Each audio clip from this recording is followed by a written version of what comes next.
नमस्कार मेरे प्यारे साथियों, मैं बिराज आज आपको एक ऐसी घटना से रूबरू करवाने जा रहा हूं जिसे जानकर आपका दिल पूरी तरह से दहल जाएगा। दरअसल हम जिस दुनिया में रहते हैं उसके हर रहस्य से वाकिफ नहीं है।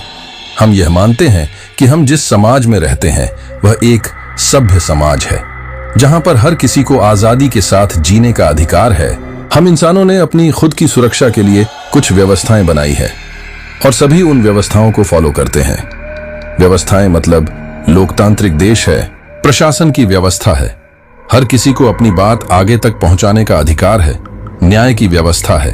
लेकिन उसके बावजूद भी कुछ चीजें ऐसी हैं जो आप और हम लोगों से काफी ज्यादा छुपाई गई हैं। आपने डार्क वेब के बारे में तो सुना ही होगा। अगर आप नहीं जानते हैं तो आप इस स्टोरी में डार्क दुनिया के बारे में काफी कुछ जानने वाले हैं। दरअसल आप और हम जिस नॉर्मल इंटरनेट को यूज करते हैं उससे भी नीचे एक गहरी इंटरनेट की दुनिया और छुपी हुई है। उस पर दुनिया भर के वह तमाम प्रकार के इलीगल काम होते हैं जिनके बारे में आप जानते भी नहीं हैं। तो आज की जो घटना हमारे साथ आई है वह एक ऐसे ही इंसान की है जो पैसों के लालच में अंधा होकर इस काली अंधेरी दुनिया में घुस जाता है और गलत काम करने लगता है। लेकिन उसे यह एहसास ही नहीं होता है कि कब वह उस गलत काम को करते करते खुद उस दलदल में बुरी तरह से फंस चुका है। वह उस डार्क वेब की दुनिया में इतना ज्यादा गहरा फंस चुका था कि उसे बाहर निकलना उसके लिए नामुमकिन था। और जब उसके किसी करीबी ने उसको इस दुनिया से बाहर निकालने की कोशिश की तो उसके साथ बहुत ही बुरा हुआ और बाद में उसी की आत्मा इस लड़के को काफी ज्यादा परेशान करने लगी थी। अच्छा, आज की जो घटना है वह हॉरर तो है ही, लेकिन साथ में आज आप इस अंधेरी दुनिया के बारे में जो एक्चुअल में हमारे बीच में एग्जिस्ट करती है उसकी काफी ज्यादा सच्चाई जानने वाले हैं। आप देखते होंगे कि कई बार छोटी छोटी बच्चियों का अपहरण कर लिया जाता है और अलग अलग जगह पर बेच दिया जाता है। हथियारों की बड़ी खरीद होती रहती है और आतंकवादियों के पास कई हथियार पहुंच जाते हैं। कई देशों के अंदर अचानक से सरकार पलट जाती है। तो आखिर ये सब कुछ होता कैसे है? तो ये पूरी सच्चाई जानकर आपके रोंगटे खड़े हो जाएंगे और बहुत ही मुश्किलों से हमें ये सच्चाई जानने को मिली है। तो जो भी साथी पहली बार आए हैं वह चैनल को सब्सक्राइब करके हमारी इस फैमिली का हिस्सा बन जाइए। चलिए अब स्टोरी शुरू करते हैं। दिसंबर की सर्द रातों में हिमांशी और विक्रम एक लव बर्ड्स खुले आसमान के नीचे एक पार्क में बैठे थे और किसी बात पर बहुत देर से बहस कर रहे थे। हिमांशी गुस्से में कह रही थी, विक्रम तुम मेरी बात को समझो, तुम यह जो कुछ भी कर रहे हो ठीक नहीं है। क्या तुम नहीं जानते कि इस तरह के इलीगल कामों में तुम बुरी तरह फंस सकते हो? विक्रम भी गुस्से से कहता है, मैं अकेला यह काम नहीं कर रहा, मेरे जैसे बहुत से लोग हैं। क्या वह फंस रहे हैं और यह पूरी तरह से सेफ है? पुलिस हमें कभी भी ट्रेस नहीं कर सकती, इसलिए तुम बेफिक्र रहो और बार बार मुझे इस तरह से परेशान मत किया करो।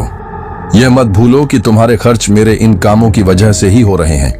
विक्रम की इस बात पर हिमांशी की आंखों में आंसू आ जाते हैं और वह शांत हो जाती है। वह अपनी गर्दन नीचे कर लेती है। फिर विक्रम गुस्से से कहता है, बस शुरू हो गया तुम्हारा इमोशनल ड्रामा।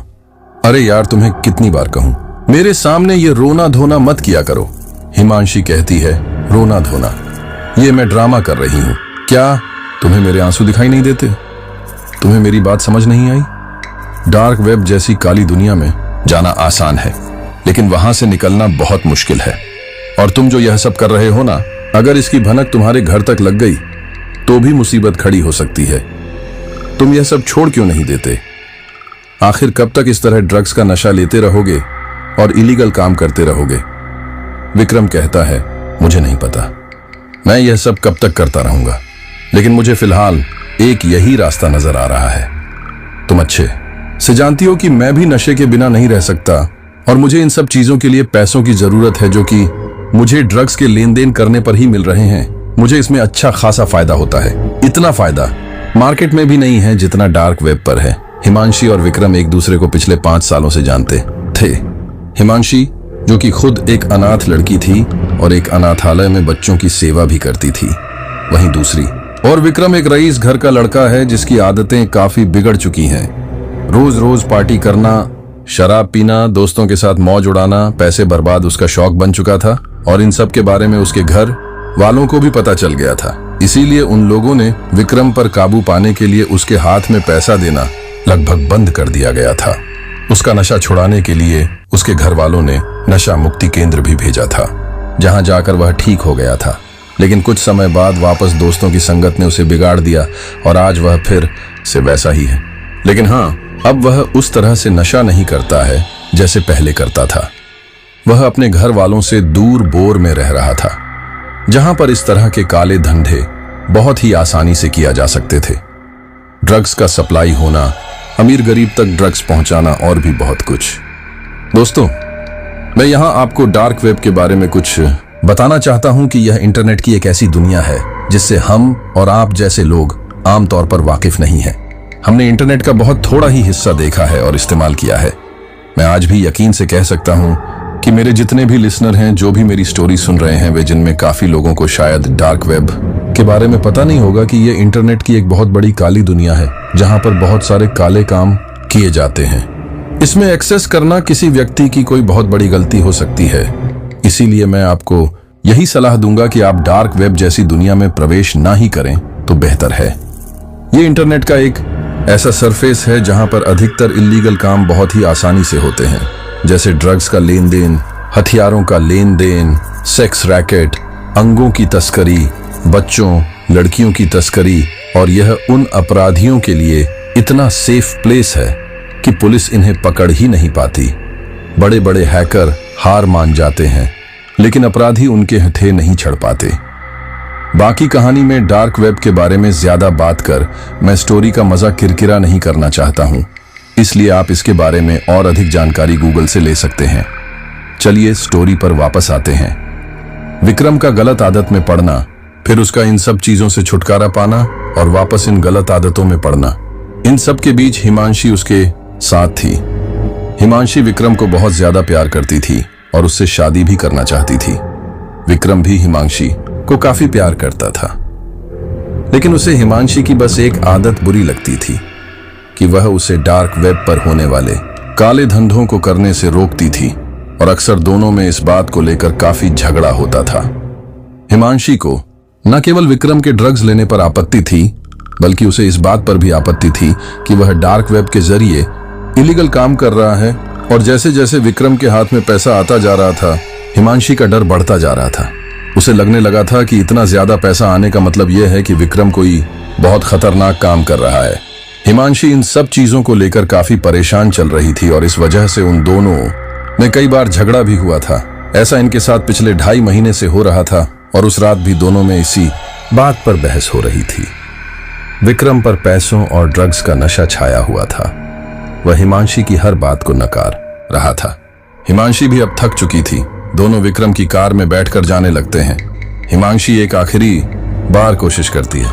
वह गुस्से में बोली, अगर तुम यह सब नहीं छोड़ सकते तो फिर मुझे छोड़ दो।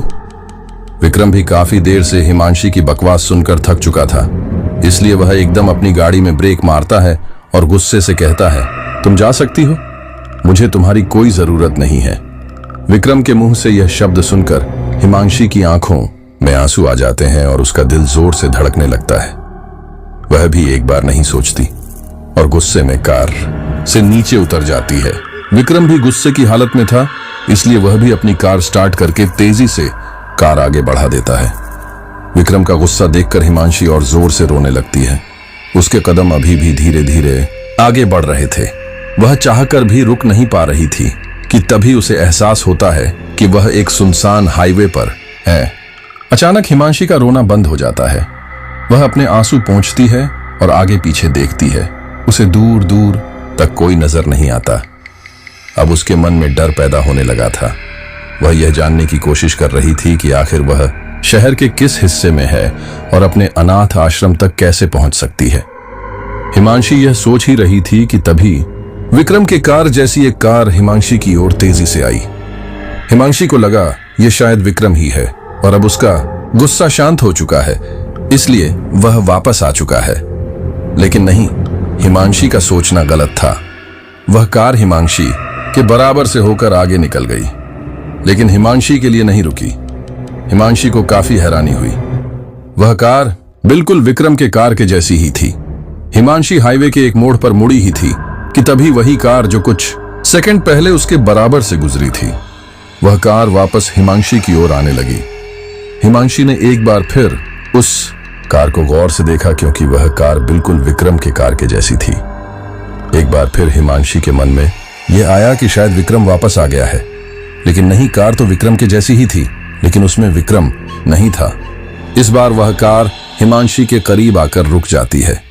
हिमांशी भी इंतजार कर रही थी कि कार का शीशा नीचे होगा और वह विक्रम को देखेगी, लेकिन कार का शीशा नीचे नहीं होता, बल्कि कार का पिछला दरवाजा पूरा ही खुलता है। उसमें कोई नया शख्स बैठा था जो हिमांशी को कार के अंदर खींच लेता है। हिमांशी जोर से चिल्लाती है और यह उसकी आखिरी चीख होती है। उसकी वह आखिरी चीख थी जो विक्रम के कानों तक भी जाती है, लेकिन विक्रम उसे अनदेखा कर देता है। वह यह सोच नहीं पाता कि यह चीख उसकी हिमांशी की हो सकती है।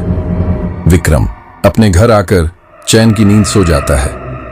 वह एक बार भी हिमांशी के बारे में नहीं सोचता, क्योंकि वह नशे में था। अगली सुबह होते ही उसके पास एक अननोन नंबर से मैसेज आता है, गुड मॉर्निंग ड्यूड। लेकिन विक्रम नींद में था, इसीलिए वह मैसेज नहीं देखता है। हालांकि मैसेज की रिंगटोन उसके कानों में जा चुकी थी। वह करवट बदलकर सो जाता है। फिर अगले ही सेकंड दोबारा से यही मैसेज उसी नंबर से वापस आता है और इसी तरह गुड मॉर्निंग का वह मैसेज लगातार विक्रम के नंबर पर आता रहता है और तब तक आता रहता है जब तक विक्रम उन मैसेज को सीन नहीं कर लेता। जैसे ही विक्रम सारे मैसेज को इनबॉक्स में जाकर खोलकर देख लेता है, वैसे ही मैसेज का आना भी बंद हो जाता है। विक्रम को यह थोड़ा अजीब लगता है। वह ट्रू कॉलर पर नंबर सर्च करने की कोशिश करता है, लेकिन उस पर भी कोई नाम पता लिखकर नहीं आता। तभी उसके पास एक मैसेज और आता है, enjoy your day, we will meet tonight. यह मैसेज देखते ही विक्रम तुरंत उस नंबर पर रिप्लाई करने की कोशिश करता है, लेकिन अफसोस वह नंबर पर रिप्लाई नहीं कर पा रहा था, क्योंकि उस पर रिप्लाई करने का कोई ऑप्शन ही नहीं था। विक्रम का नशा एकदम टूट जाता है और उसकी नींद भी एकदम खुल जाती है। उसे समझ नहीं आता कि यह कौन है, किसका नंबर है। तभी उसे हिमांशी का ध्यान आता है। उसे रात की सारी बातें याद आने लगती हैं कि किस तरह कल दोनों में काफी झगड़ा हुआ था। वह सोचता है कि कहीं यह सब हिमांशी का किया हुआ तो नहीं है। वह तुरंत हिमांशी को फोन लगाता है, लेकिन उसका फोन स्विच ऑफ जा रहा था। विक्रम सोचता है कि हिमांशी शायद गुस्से में होगी, इसीलिए नंबर बंद जा रहा होगा। वह कल रात की सारी बातें याद करता है। फिर उसे एहसास होता है कि उसने गुस्से में हिमांशी को ज्यादा ही बोल दिया था। विक्रम अपने रोज के कामों में लग जाता है। वह सोचता है जब हिमांशी का गुस्सा शांत होगा तो वह खुद ही नंबर ऑन कर लेगी, लेकिन शाम के 7 बज जाते हैं और हिमांशी का कोई कॉल या मैसेज नहीं आता। विक्रम मन ही मन कहता है, अजीब बात है, हिमांशी इतनी देर तक नाराज नहीं रहती, आज क्या हो गया? एक भी कॉल या मैसेज नहीं किया, चलो मैं ही कॉल करता हूं। इतना सोचकर विक्रम जैसे ही अपना फोन उठाता है, तुरंत उसके फोन पर एक अननोन नंबर से मैसेज आता है। यह वही अननोन नंबर था जिससे सुबह मैसेज आया था। मैसेज में लिखा था, क्लिक ऑन दिस लिंक। उसके बाद एक लिंक लिखा हुआ था। वह मैसेज देखकर विक्रम का ध्यान हिमांशी से हट गया। वह मन ही मन सोचने लगा, आखिर यह कौन है जो मुझे इस तरह मैसेज कर रहा है? लगता है यह लिंक देखनी पड़ेगी। विक्रम जल्दी से उस लिंक को अपने लैपटॉप में ओपन करता है। जिस समय विक्रम वह लिंक कॉपी पेस्ट कर रहा था, वह इंटरनेट के डार्क वेब की दुनिया में ही था, और जैसे ही वह उस लिंक पर क्लिक करता है, लैपटॉप की स्क्रीन पूरी तरह से काली हो जाती है। 2-3 सेकंड बाद उस काली स्क्रीन पर जगह जगह लाल बिंदु चमकने लगते हैं। विक्रम इंतजार कर रहा था कि आखिर इस लिंक में ऐसा क्या है, और फिर कुछ देर बाद उसके सामने एक स्क्रीन खुल जाती है। अब लैपटॉप पर स्क्रीन कुछ इस तरह थी कि एक तरफ एक खाली कमरे की रिकॉर्डिंग चल रही थी जिसमें लाल रोशनी चमक रही थी, वहीं दूसरी ओर लैपटॉप के दूसरी तरफ बहुत सारे लोग आपस में मैसेज कर रहे थे। यानी कि वह एक चैट बॉक्स था जहां पर काफी सारे लोग लगातार मैसेज कर रहे थे।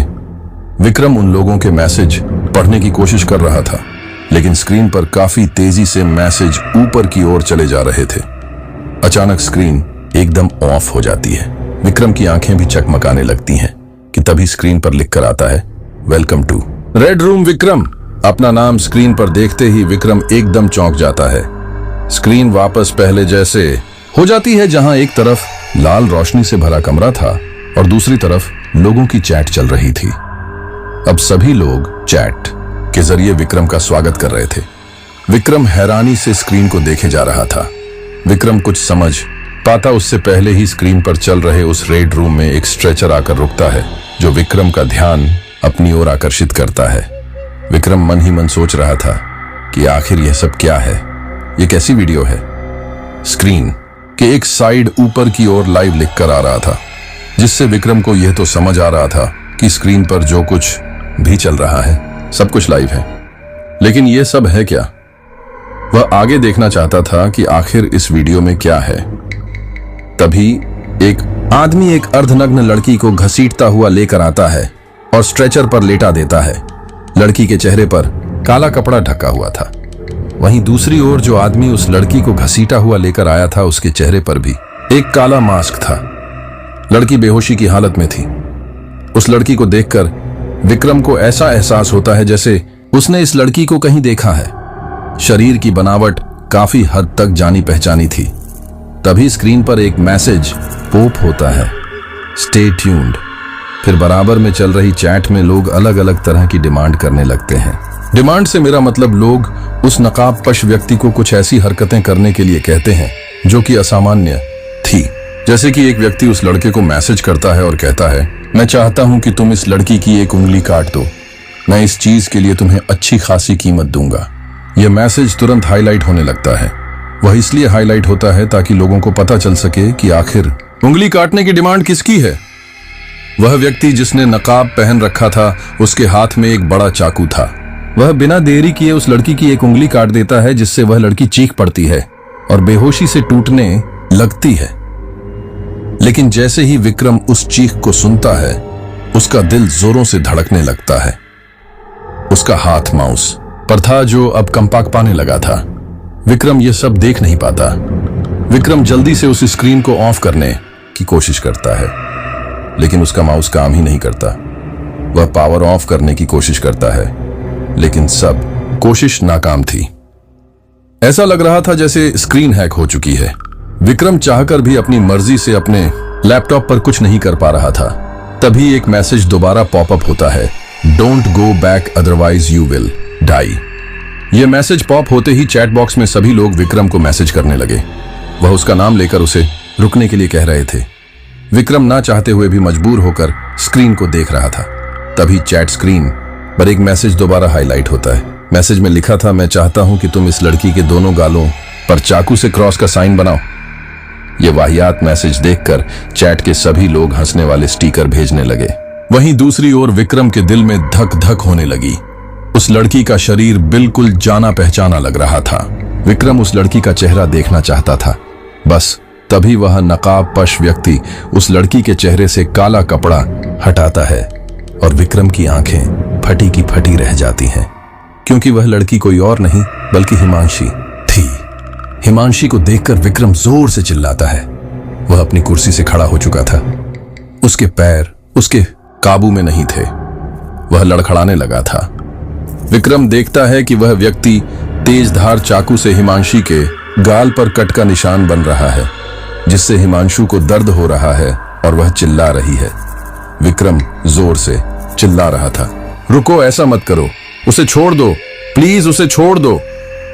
विक्रम की आंखों में आंसू आ गए थे। वह हिमांशी का ऐसा हाल नहीं देख सकता था। तभी स्क्रीन से आवाज आती है, माफ करो दोस्त, अब कुछ नहीं हो सकता। ये लड़की तुम्हें हमसे दूर करना चाहती थी, लेकिन अब यह तुमसे ही दूर हो जाएगी। इतना कहकर वह नकाबपोश व्यक्ति हंसने लगता है और हिमांशी के दूसरे गाल पर भी चाकू से क्रॉस का साइन बना देता है। कुछ ही सेकंड्स में हिमांशी का पूरा चेहरा खून से भीग जाता है। विक्रम हिमांशी का यह हाल देखकर रो रहा था। विक्रम को अपनी आंखों पर यकीन ही नहीं हो रहा था कि यह हिमांशी है। उसे लग रहा था कि नहीं, यह हिमांशी नहीं हो सकती। वह अपना शक दूर करने के लिए अपना फोन उठाता है और हिमांशी को कॉल लगाता है, लेकिन तभी एक बार फिर उसके नंबर पर मैसेज आता है, यू आर लेट। साथ में कुछ हंसी के स्टिकर भी थे। धीरे धीरे विक्रम का फोन गर्म होने लगता है और तुरंत ब्लास्ट हो जाता है। विक्रम के लिए यह एक बेहद डरावनी घटना थी। वह ना चाहते हुए भी बार बार लैपटॉप की तरफ देख रहा था, जिस पर लगातार लोग चैट में बातें कर रहे थे, अपनी अपनी डिमांड बता रहे थे। तभी विक्रम के कानों में हिमांशी के बुरी तरह चीखने की आवाज आती है। वह जैसे ही स्क्रीन पर देखता है तो हिमांशी के गले पर चाकू चल चुका था और खून की एक तेज धार उसके गले से बह रही थी। उसका पूरा जिस्म खून से भीगने लगा था। हिमांशी किसी मछली की तरह छटपटा रही थी। विक्रम को अपनी आंखों पर विश्वास नहीं हो रहा था। वह गुस्से में अपने लैपटॉप को उठाकर फेंक देता है और अपने कमरे से बाहर भाग जाता है। उसके दिमाग ने काम करना बंद कर दिया था। उसे समझ नहीं आ रहा था कि उसके साथ यह सब क्या हो रहा है। वह जल्दी से हिमांशी के अनाथ आश्रम जाता है और वहां जाकर पता करता है कि हिमांशी कहां है। तब पता चलता है कि हिमांशी तो कल शाम से ही अनाथ आश्रम नहीं आई है। आश्रम के मैनेजर कुछ देर पहले ही पुलिस स्टेशन गए हैं। अब विक्रम इस बात को झुठला नहीं सकता था कि उसने जो कुछ देखा था वह कोई मजाक या झूठ नहीं है। वीडियो में हिमांशी ही थी। उसके साथ क्रूरता की जा रही थी। विक्रम हिमांशी से बहुत प्यार करता था, इसलिए वह भी पुलिस स्टेशन की तरफ जाता है। लेकिन तभी उसे याद आता है कि वह पुलिस को क्या बताएगा। आखिर उसने हिमांशी की वीडियो कहां से देखी। जब वह यह बात पुलिस को बताए कि उसने डार्क वेब पर जाकर एक वेबसाइट पर हिमांशी की वीडियो देखी, तो कहीं पुलिस वाले उस पर तरह तरह के शक न करने लगे। हालांकि डार्क वेब इस्तेमाल करना कोई जुर्म नहीं है, लेकिन इस तरह से रेड रूम जैसी इल्लीगल साइट पर जाना बहुत बड़ा जुर्म है। विक्रम डरने लगा था कि कहीं पुलिस को उसकी काली करतूतों का पता न चल जाए कि वह किस तरह से ड्रग्स की लेन देन करता है। विक्रम के मन में ढेर सारे सवाल जन्म लेने लगते हैं, जिस वजह से वह अपने कदम पीछे कर लेता है और वापस अपने घर चला जाता है। विक्रम काफी थका हुआ महसूस कर रहा था। उसके दिमाग में केवल हिमांशी ही छाई हुई थी। वह घर जाकर सीधे नहाने चला जाता है।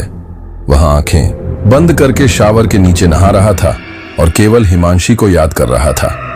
विक्रम की आंखें बंद थीं। तभी उसे एहसास होता है जैसे उसके सीने पर किसी ने हाथ रखा। यह स्पर्श बिल्कुल ऐसा था जैसे हिमांशी विक्रम के सीने पर हाथ रखती थी। विक्रम हिमांशी के उस स्पर्श को अच्छी तरह पहचानता था। उस स्पर्श को पाकर विक्रम झट से अपनी आंखें खोलता है तो उसे कोई नजर नहीं आता, बल्कि शावर से गिरता पानी भी रुक जाता है। विक्रम सोचने लगता है शायद यह उसका वहम था कि तभी अचानक शावर से बरसता पानी खून में बदल जाता है। अपने शरीर पर खून की बूंदें टपकती देख विक्रम जोर से चिल्लाता है और बाथरूम से बाहर भागता है। वह जोर जोर से हाँफ रहा था। वह अलमारी से दूसरा तौलिया निकालकर अपने शरीर को पूछने लगता है। तभी अलमारी से एक फोन के रिंग बजने की आवाज आती है। रिंग को सुनकर विक्रम के कान खड़े हो जाते हैं और वह अलमारी में कपड़े इधर उधर करके देखने लगता है। तब उसकी नजर एक मोबाइल फोन पर पड़ती है। विक्रम जल्दी से वह फोन उठा लेता है और देखता है कि किसका फोन आ रहा है। तब मोबाइल स्क्रीन पर एक बार फिर वही अननोन नंबर दिखाई दे रहा था जो पिछले एक दिन से विक्रम को परेशान कर रहा था। उस नंबर को देखकर विक्रम के हाथ कपकपाने लगता है। विक्रम के डर की दूसरी वजह यह थी कि यह फोन उसके घर में क्या कर रहा है, क्योंकि यह फोन उसका था ही नहीं। आखिर यह फोन यहाँ कैसे आया? उसकी गैर मौजूदगी में उसके घर कौन घुसा? उसके अंकल तो यहाँ रहते ही नहीं है, तो आखिर उसके पीछे कौन आया जिसने फोन यहाँ रख दिया? विक्रम उस नंबर को देखकर इतना घबरा चुका था कि वह तुरंत उस फोन को फेंक देता है। वह जल्दी से अपने कपड़े पहनता है और बाहर चला जाता है। उसका दिमाग बहुत ज्यादा खराब हो चुका था। उसे कुछ भी समझ नहीं आ रहा था कि उसके साथ यह सब क्या हो रहा है। वह सीधे वाइन शॉप जाता है और वहां जाकर बहुत सारी शराब पीता है। जब तक उसका दिमाग हिमांशी की बात को भुलाने पर मजबूर नहीं कर देता, वह तब तक पीता रहता है। जब उसके दिमाग पर नशा छाने लगता है, वह चीजें भूलने लगता है, तब जाकर उसके हाथ से किसी तरह गिलास छूटता है, लेकिन वह उस वाइन शॉप की कुर्सी मेज पर ही बेहोश हो जाता है। तभी विक्रम के एक दोस्त राहुल की नजर नशे की हालत में पड़े विक्रम पर पड़ती है। राहुल यह तो जानता था कि विक्रम नशे का आदी है, लेकिन इस तरह एक दुकान में नशा करके पड़े रहना उसे भी थोड़ा अजीब लगता है। राहुल विक्रम को वहां अकेले नहीं छोड़ सकता था। वह विक्रम की हालत को देख रहा था कि विक्रम अपने आप घर जाने लायक नहीं है। इसलिए मदद करने के लिए वह विक्रम को उसके घर छोड़ देता है और खुद अपने घर चला जाता है। विक्रम जिस चीज से भाग रहा था वह वापस उसी जगह पहुंच जाता है, उसके अंकल का घर। जब तक विक्रम को शराब का नशा रहता है वह बेफिक्र होकर अपने बिस्तर पर पड़ा रहता है। फिर धीरे धीरे विक्रम का नशा उतरने लगता है और एक बार फिर उसके कानों में मोबाइल की रिंगटोन की आवाज आने लगती है। वह घबरा कर उठता है तो उसके सामने जमीन पर मोबाइल अभी भी बज रहा था। विक्रम अब फ्रस्ट्रेटेड हो चुका था। वह उस मोबाइल को उठाने के लिए आगे बढ़ता है, लेकिन तभी उसके कानों में किसी की सिसकारी की आवाज आने लगती है। ऐसा लग रहा था जैसे कोई धीरे धीरे रो रहा है। यह आवाज उसके कमरे के बाहर से आ रही थी, जो कि एक छोटा सा बरामदा था। विक्रम के कदम अब बाहर की तरफ चल पड़े थे और जैसे ही वह बरामदे में दाएं ओर देखता है तो उसे दीवार के एक कोने में सिकुड़ी हुई एक लड़की दिखाई देती है। यह लड़की ठीक उसी हुलिये में थी जिस हुलिये में विक्रम ने हिमांशी को लैपटॉप की स्क्रीन पर देखा था, उस डार्क वेब की एक साइट पर देखा था। उसे देखकर विक्रम एकदम सहम जाता है। उसकी जैसे सांस ही रुक जाती है। उस लड़की के चेहरे पर अभी भी एक काला कपड़ा ढका हुआ था। विक्रम घबराते हुए उस लड़की की तरफ जाता है और धीरे से कहता है, हिमांशी। विक्रम के इतना कहते ही वह लड़की अपने चेहरे का काला कपड़ा हटाकर फेंक देती है और उसका भयानक रूप विक्रम के सामने आ जाता है। यह हिमांशी ही थी जिसका चेहरा बुरी तरह सड़ रहा था। उसके चेहरे पर खाल नहीं थी, केवल अंदर का मांस दिखाई दे रहा था, जो देखने में बहुत ही घिनौना लग रहा था। विक्रम उसे देखकर चिल्लाने लगता है। उसके चिल्लाने की आवाज आसपास में भी जा रही थी। हिमांशी गुस्से से खड़ी होती है और विक्रम से कहती है, तेरी वजह से मेरे साथ यह सब कुछ हुआ है, मैं तुझे नहीं छोड़ूंगी। विक्रम घबराकर अपने कमरे में वापस चला जाता है और दरवाजा अंदर से बंद कर लेता है। तभी विक्रम के घर 3-4 लोग आ जाते हैं। वह विक्रम को आवाज लगाने लगते हैं, लेकिन विक्रम इतना घबरा गया था कि वह दरवाजा नहीं खोलता है। 3-4 लोगों में से 2 लोग विक्रम के कमरे तक भी आते हैं और उसका दरवाजा पीटते हैं। विक्रम काफी देर में समझ पाता है कि बाहर उसके पड़ोस के लोग हैं। तब जाकर वह दरवाजा खोलता है तो वे 2 लोग विक्रम से पूछते हैं, क्या हुआ, तुम इतना चिल्ला क्यों रहे हो? तब विक्रम घबराकर अपने चारों तरफ देखता है। वह हकलाते हुए कहता है, कुछ नहीं। इतने में ही जमीन पर पड़े फोन पर दोबारा रिंग बजने लगती है, जो तुरंत विक्रम और अन्य 2 व्यक्तियों का ध्यान अपनी ओर आकर्षित करती है। विक्रम लगातार उस फोन को घूरे जा रहा था, लेकिन उठा नहीं रहा था। तब वहां खड़ा एक व्यक्ति फोन उठा लेता है। तभी विक्रम फोन पर आ रहे नंबर को देखता है। यह नंबर वही था जो काफी देर से विक्रम को परेशान कर रहा था। विक्रम उस व्यक्ति से फोन छीन लेता है और कहता है, आप जाइए जाइए, आप लोग, मैं ठीक हूं। तब दूसरे व्यक्ति की नजर पास में रखी टेबल पर पड़ती है, जहां कुछ शराब की बोतलें रखी थीं, जिसे देखकर वह समझ जाता है कि यह आदमी नशेड़ी है, इससे बात करना बेकार है। वह आदमी दूसरे आदमी को इशारा करके बाहर ले जाता है। विक्रम भी अपने घर का दरवाजा बंद कर लेता है। विक्रम अपने फोन पर आ रहे उस नंबर से बुरी तरह घबरा चुका था, क्योंकि उस नंबर के जरिए ही उसने हिमांशी का वह क्रूर वीडियो देखा था। वह चाहकर भी उस नंबर से कॉल रिसीव नहीं कर पा रहा था, क्योंकि उसे डर था कि पता नहीं अब आगे उसे क्या देखने को मिले। जब वह काफी बार कॉल रिसीव नहीं करता है, तब उस नंबर से एक मैसेज और आता है। उसमें लिखा था, जल्दी कॉल रिसीव करो, अगला पार्सल डिलीवर करना है, इसके लिए तुम्हें Rs 3 लाख दिए जाएंगे, यह बहुत जरूरी है। यह देखते ही विक्रम के दिमाग में तेजी से हलचल शुरू हो जाती है। वह सोचने लगता है, ये कौन सा पार्सल डिलीवर करने की बात कर रहे हैं? क्या ये ड्रग्स की बात कर रहे हैं? और अगर ऐसा है तो क्या ये वही लोग हैं जिन्होंने हिमांशी का इतना बुरा हाल किया? अब परेशानी यह थी कि विक्रम उस नंबर पर कोई रिप्लाई नहीं कर पा रहा था, इसलिए वह सोचता है कि इस बार जब कॉल आएगी तो वह कॉल रिसीव करके बात करेगा। होता भी कुछ ऐसा ही है। लगभग आधे घंटे बाद दोबारा उसी नंबर से फोन आता है। विक्रम घबराते हुए उस कॉल को उठा लेता है। वह कहता है, हेलो, कौन? उधर से एक सख्त आवाज आती है, हेलो विक्रम, तुम इस बार काम बहुत देरी से कर रहे हो। अगर तुम यही करते रहे तो हिमांशी की तरह तुम्हारा भी हम यही हाल करेंगे। विक्रम कहता है, कौन हो तुम? वह व्यक्ति कहता है, तुम मेरी छोड़ो, अपनी परवाह करो, 5 किलो माल लेकर चीनी मिल के पीछे पहुंच जाओ। वहां रोशन नाम का व्यक्ति तुम्हारा इंतजार कर रहा होगा। तुम्हें पता तो है ही माल कहां से उठाना है। और याद रखना, हर बार की तरह इस बार भी किसी को तुम्हारे काम की भनक ना लगे, वरना तुमने हिमांशी का हाल तो देख लिया है। इतना कहकर फोन कट जाता है। विक्रम हेलो हेलो करता रह जाता है, लेकिन उसकी बात कोई नहीं सुनता। विक्रम के दिमाग में एक साथ ढेर सारी बातें आने लगती हैं।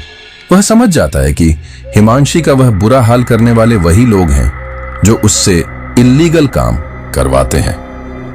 विक्रम अब समझ जाता है कि वह बुरी तरह फंस चुका है। उसे हिमांशी की बातें याद आने लगती हैं कि वह किस तरह विक्रम को समझाया करती थी कि इन सब चीजों से दूर रहे, लेकिन उसकी वजह से हिमांशी को भी अपनी जान से हाथ धोना पड़ा। लेकिन वह यह समझ नहीं पा रहा था कि आखिर हिमांशी के साथ ऐसा क्यों हुआ। विक्रम यह सब बातें सोच रहा था, तभी उसके नंबर पर एक मैसेज और आता है। उस मैसेज में एक लोकेशन दी हुई थी और साथ यह भी लिखा हुआ था, हरी अप। विक्रम इतना घबराया हुआ था कि अब यह काम नहीं करना चाहता था। वह उस फोन को स्विच ऑफ कर देता है, लेकिन फोन 2 सेकंड बाद अपने आप ही ऑन हो जाता है। विक्रम नहीं जानता था कि आखिर इस फोन के साथ क्या हो रहा है। वह कम से कम 3-4 बार फोन को स्विच ऑफ करता है, लेकिन हर बार फोन अपने आप ही ऑन हो जाता था। ऐसा लग रहा था कि वह फोन हैक किया हुआ है, जो विक्रम की नहीं किसी हैकर की मर्जी से चल रहा है। विक्रम इतना परेशान हो चुका था कि अब वह इन सब चीजों से बाहर निकलना चाहता था, लेकिन आखिर वह कैसे निकलता उसे कुछ समझ नहीं आ रहा था। वह अपनी पासबुक चेक करता है तो उसमें भी थोड़े ही पैसे थे। वह सोचता है, ये आखिरी डील करके मैं पैसे लेकर यहां से बहुत दूर चला जाऊंगा। इसीलिए वह एक लास्ट पार्सल डिलीवर करने का फैसला लेता है। विक्रम तुरंत अपनी कार निकालकर उसी चीनी मिल के पास जाने लगता है जहां से वह अक्सर ड्रग्स के पार्सल डिलीवर किया करता था। विक्रम कार तो चला रहा था, लेकिन उसके दिमाग में हिमांशी का चेहरा ही घूम रहा था। तभी उसकी कार अचानक बंद हो जाती है। आसपास का इलाका सुनसान था। विक्रम दोबारा कार स्टार्ट करने की कोशिश करता है, लेकिन नाकाम रहता है। वह कार से नीचे उतर के चेक करने लगता है कि आखिर कार में क्या दिक्कत हुई है। वह कार का बोनट खोलता है। कार में कोई दिक्कत नहीं थी। वह गुस्से से कार के बोनट को पटक देता है और जैसे ही सामने देखता है, ड्राइविंग सीट पर हिमांशी भयानक रूप लिए बैठी थी। विक्रम उसे देखते ही पीछे की तरफ गिर जाता है। वह बैठे बैठे ही पीछे की ओर खिसकने लगता है और कार अपने आप धीरे धीरे चलने लगती है। विक्रम घबराते हुए कहता है, नहीं हिमांशी, रुक जाओ, रुको हिमांशी। लेकिन हिमांशी अपना भयानक चेहरा लिए अपनी एक लंबी सी मुस्कान देकर कार को आगे बढ़ा रही थी। तभी उस रास्ते से एक बाइक वाला गुजरा तो कार अपने आप ही रुक गई। विक्रम ने इसी बात का फायदा उठाया और जल्दी से उस बाइक वाले को आवाज लगाने लगा, रुको भैया, रुको, मेरी मदद करो। उस बाइक वाले तक भी विक्रम की आवाज आ गई थी। उसने तुरंत अपनी बाइक रोकी। जैसे ही विक्रम उस बाइक वाले तक जाने के लिए उठा, वैसे ही उसका फोन फिर बजने लगा। विक्रम को ध्यान आया कि इस समय उसे पार्सल तक जाना ज्यादा जरूरी है। विक्रम की नजर कार के अंदर गई तो अब कार में कोई नहीं था। विक्रम की जान में जान आ गई और उसका फोन लगातार बजता रहा। विक्रम ने ज्यादा टाइम खराब ना करते हुए चीनी मिल के पास जाने का फैसला किया और कार में बैठ गया। एक बार फिर वह नॉर्मल तरीके से कार चल रहा था। अब वह अपने दिमाग को हिमांशी से अलग करने की कोशिश कर रहा था, लेकिन यह इतना आसान नहीं था। कुछ दूर आगे जाने के बाद अचानक उसकी कार डिसबैलेंस हो गई और एक पेड़ से जा टकराई, जिसकी वजह से विक्रम को भी चोट लगी। विक्रम अपने आप को संभालते हुए जैसे ही कार से बाहर निकलता है, एक बार फिर उसके सामने हिमांशी आती है और उसका गला पकड़ लेती है।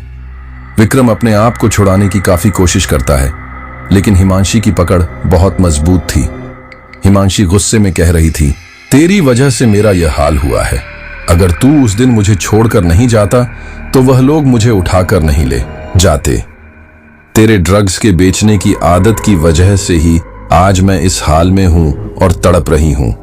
विक्रम काफी कोशिश कर रहा था कि हिमांशी से खुद को छुड़ा ले।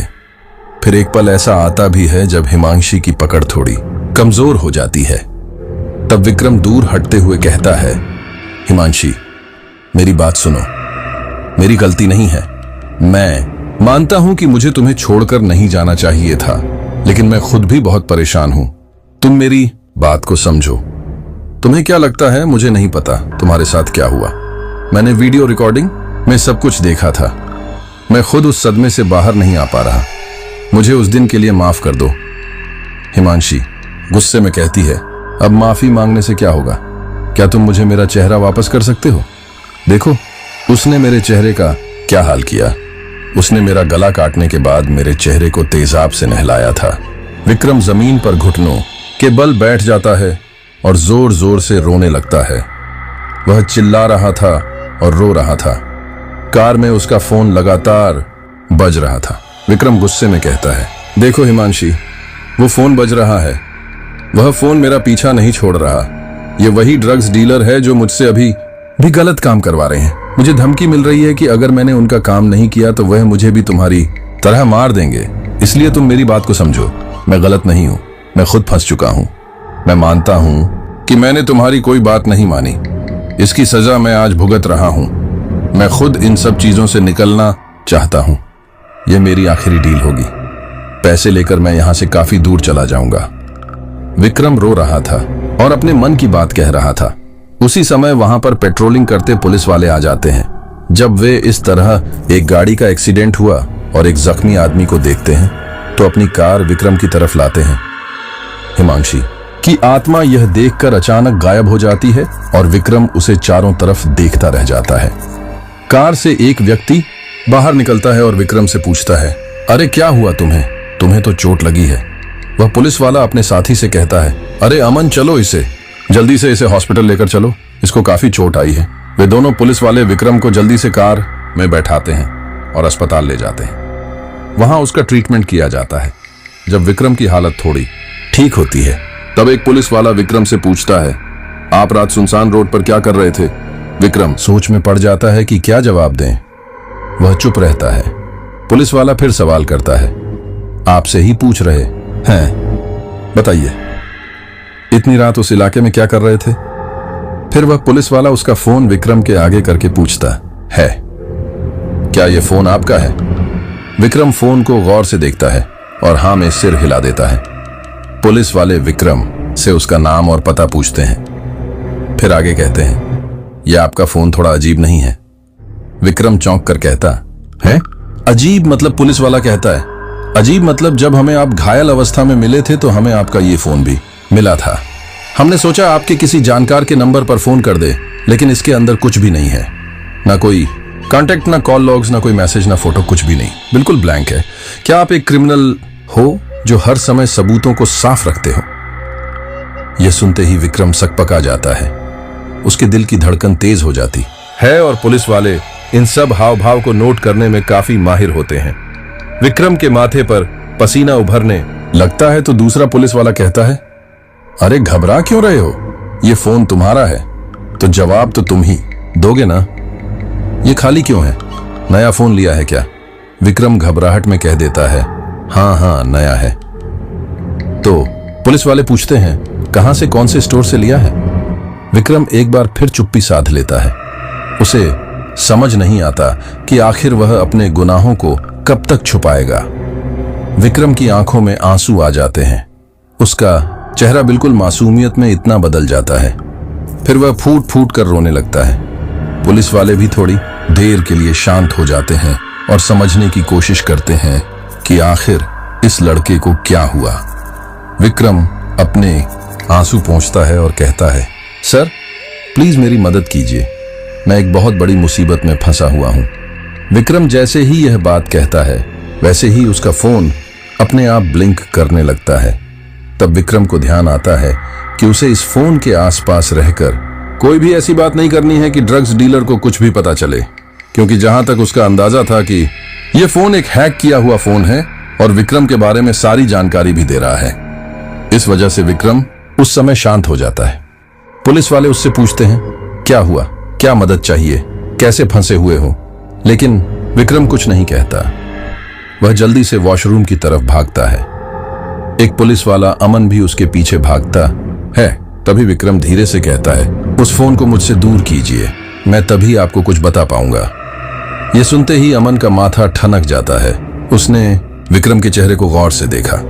उसे विक्रम की बातों में सच्चाई लगी, इसीलिए वह विक्रम को अकेले में ले गया।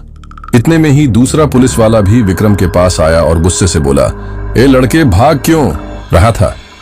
उसके ऐसा कहने पर अमन उसे इशारे से शांत रहने को कहता है और विक्रम से कहता है, आओ तुम मेरे साथ आओ। इतना कहकर वह विक्रम को बाहर ले जाता है और उससे उसकी मुश्किल के बारे में पूछता है, जिस पर विक्रम अब तक हुई सारी घटनाओं को सिलसिलेवार तरीके से बता देता है। अब पुलिस वाले भी तुरंत एक्टिव हो जाते हैं और विक्रम को पास के थाने में ले जाते हैं। वहां जाकर अमन मुख्य पुलिस अधिकारी से विक्रम के बारे में सारी बातचीत करता है। पुलिस अधिकारी विक्रम और अमन की सारी बातें सुनकर कहता है, ओह, तो साइबर क्राइम का मामला है। तुम एक काम करो, कुछ देर यहीं इंतजार करो, मैं अखिलेश जी को फोन करके यहां बुलाता हूं। इस मामले में वही कुछ करेंगे। विक्रम सहमा सा पुलिस स्टेशन में ही बैठा रहता है। लगभग 2 घंटे बाद एक साइबर ऑफिसर वहां आता है और विक्रम से सारी कहानी एक बार फिर से जानने की कोशिश करता है। विक्रम अपने साथ हुए हादसे को पूरी तरह बता देता है और रोने लगता है। अखिलेश कहता है, जिस डार्क वेब की बात तुम कर रहे हो, इसको ट्रेस करने के लिए काफी दिक्कतों का सामना करना पड़ सकता है और काफी मुश्किल है कि ये ट्रेस हो सके। विक्रम कहता है, सर ये तो मैं नहीं जानता, लेकिन मैं इतना जानता हूं कि मेरी हिमांशी की आत्मा परेशान है। उन लोगों ने उसके साथ बहुत बुरा किया है। आप उन लोगों को छोड़ना मत। अखिलेश कहता है, छोड़ूंगा तो तब जब वे पकड़ में आएंगे। विक्रम के चेहरे पर शिकन जाहिर होने लगती है। अखिलेश पूछता है, तुमने बताया कि बार बार तुम्हें फोन किया जा रहा था, इस समय वह फोन कहां पर है? एक बार उस व्यक्ति से कॉल पर बात करो, हम उस कॉल को रिकॉर्ड करेंगे और आगे की कार्यवाही करेंगे। विक्रम कहता है, जी सर, फोन तो मेरे पास नहीं है, वह तो अमन सर के पास है। अखिलेश एक हेड कांस्टेबल के जरिए अमन से वह फोन मंगा लेता है। विक्रम ने यह बात पहले ही अखिलेश को बता दी थी कि उसे ऐसा लगता है कि शायद वह फोन विक्रम की जासूसी कर रहा है। विक्रम क्या कर रहा है, क्या बोल रहा है, फोन सब कुछ सुन रहा है। इसलिए अखिलेश फोन को हाथ में लेकर उसे ठीक से देखने लगता है। वह अपनी जुबान से एक शब्द भी नहीं कहता। अखिलेश पूरा फोन चेक करता है, लेकिन उसे फोन में कुछ भी नहीं दिखता, सब कुछ ब्लैंक था। अखिलेश चुपचाप उस फोन को अमन को दे देता है और उसे वापस जाने के लिए कहता है। विक्रम पूछता है, क्या हुआ सर, आपको कुछ समझ आया? अखिलेश कहता है, फोन की हालत देखकर तो यही लगता है कि शायद फोन हैक है, लेकिन इसका भी हल निकल जाएगा। मैं इसे लैब भिजवा देता हूं, इस फोन को खोलकर देखते हैं, हो सकता है इसके अंदर कुछ और मिल जाए, लेकिन मुझे अगली कॉल का इंतजार है। कुछ देर विक्रम से बात करने के बाद अखिलेश अमन को अकेले में बुलाकर उससे पूछता है, क्या इस नंबर पर दोबारा कॉल आई? अमन कहता है, नहीं सर, अभी तक कोई कॉल नहीं आई। मुझे तो लगता है ये लड़का ही झूठ बोल रहा है, हमारा समय खराब कर रहा है। विक्रम घबराते हुए कहता है, नहीं नहीं, मैं झूठ नहीं बोल रहा, मैं सच कह रहा हूं। अखिलेश कुछ देर काफी गहराई से सोचता है, फिर वह अमन को अकेले में ले जाता है और कहता है, एक काम करो, यह फोन विक्रम को दो और विक्रम को कुछ देर के लिए अकेला छोड़ दो, और हां, उसे ऐसी जगह पर छोड़ देना जो पुलिस स्टेशन से थोड़ी दूरी पर है। विक्रम पूरी तरह से फ्री होना चाहिए, मैं बाकी बातें विक्रम को समझा देता हूं। अखिलेश विक्रम से कहता है, विक्रम, मुझे तुम्हारा शक 90% सच लग रहा है, क्योंकि तुम बता रहे थे कि कोई उस फोन पर लगातार कॉल किया जा रहा है, लेकिन जब से वह फोन तुमसे दूर हुआ है तब से उस पर कोई कॉल नहीं आई। शायद वो फोन तुम्हारी मौजूदगी में ही बजता है। अब मैं सोच रहा हूं कि उस फोन को लैब न भेजकर पहले एक बार उस व्यक्ति की आवाज और बात सुन लूं, फिर आगे कुछ करूं, क्योंकि हो सकता है हमारे फोन टेस्ट करने से वह मुजरिम अलर्ट हो जाए, फिर शायद उस तक पहुंचना मुश्किल हो जाए। यह सुनते ही विक्रम के चेहरे का रंग उड़ जाता है।